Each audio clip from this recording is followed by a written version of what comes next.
ده نادي الزمالك وانا الاعلام.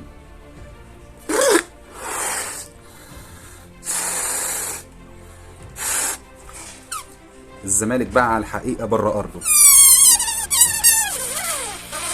فس خالص. هو ده الزمالك الحقيقي يا جدعان، بس استغربوش. امال هو ليه على طول حصلها في افريقيا ودايما بره ارضه بيتعمل معاه الغلط؟ لانه ببساطه لا يمتلك شخصيه البطل زي ما بيقولوا، لانه هو مش بطل، هو متعود على الوصافه، لا يمتلك شخصيه البطل. زي ما شفنا فيريرا بعد المباراه رايح بيقول لمدرب اسوان عايزين نشوفك بتلعب كده قدام الاهلي. طب هو انت يا بروف اخر مباراه بينك وبين الاهلي انت مغلوب 2 مع الرأفه برضه من مستر كولر، ولا نسيت السوبر؟ وياما الاهلي نفسه ادالك، يبقى انت كده برضه بتفوت للاهلي.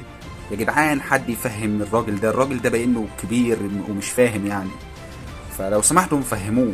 التصريحات اللي بيطلع يقولها بعد كل مباراة والله دي تصريحات مضحكة. الراجل ده منساق ودنه في حتة تانية، بيسمع ويقول الزمالك 80% من قوته تكمن عند زيزو. 80% من قوة الزمالك عند زيزو. جرب تشيل زيزو كده من الزمالك مباراة ولا 2 ولا حاجة، ولا هتلاقي فيه أي حاجة، ولا هتحس بخطورة الزمالك، وهيتغلب يا يتعادل كل مباراة نادرا لما يفوز. ونصيحة لزيزو يا ابني، اقسم بالله حرام عليك نفسك، حرام تدفن نفسك في مكان زي ده. الحق نفسك لو عايز تأمن مستقبلك، لو عايز تعمل تاريخ لنفسك، انك عاجلا او آجلا هتتلسع زيك زي غيرك. مفيش حد احسن من حد، ومفيش حد هيفتكر لك اللي انت بتعمله ده. فوق لنفسك، دي نصيحة. طب صحيح يا جدعان، اخبار جمهور الزمالك ايه؟ وصلوا بالسلامة ولا لسه؟ سمعنا ان كان في خناقات في القطر على المخلل. صعبانين علينا والله العظيم، راجعين 12 ساعة من اسوان لحد القاهرة عياط.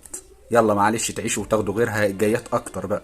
كل حاجة لازم ترجع لمكانها الطبيعي، والاهلي دايما هو رقم واحد وده مكانه الطبيعي، وانتوا مكانكم الطبيعي دايما في الوصافة، فكل حاجة رجعت لمكانها الطبيعي. وافتكروا دايما قاعدة واحدة، ان الاهلي يمرض ولا يموت، والقارة دي حاكمها واحد بس اسمه النادي الاهلي.